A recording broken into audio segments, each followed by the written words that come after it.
in that drill.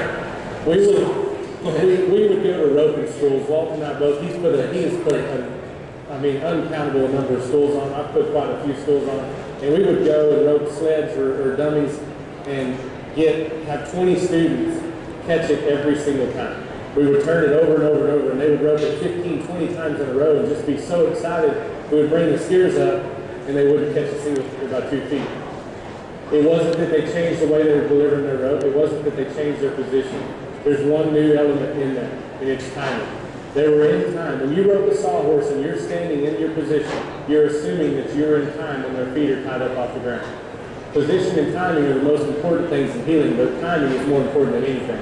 You can catch a steer out of position and in time, but you cannot catch a steer out of time and in position. It's impossible. If their feet are not off the ground, it is impossible for our bottom strand to get underneath those legs. It's a very simple concept that a lot of people don't spend much time talking about, just like Walt said, because it's too hard to teach.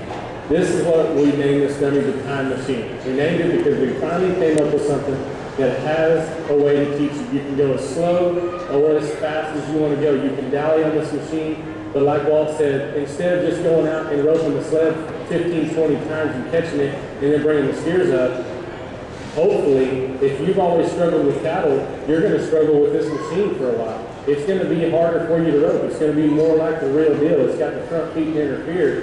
And when I roped this dummy for the first time, it really surprised me how much more realistic it was to me as far as the timing. Even though I do this for a living and I have taught myself and trained my mind to catch up with timing on anything, whether I want to rope my dog running across the yard or whether I want to rope a goat or a steer, I can see the timing because that's all I've spent the last 10 or 12 years of my life doing.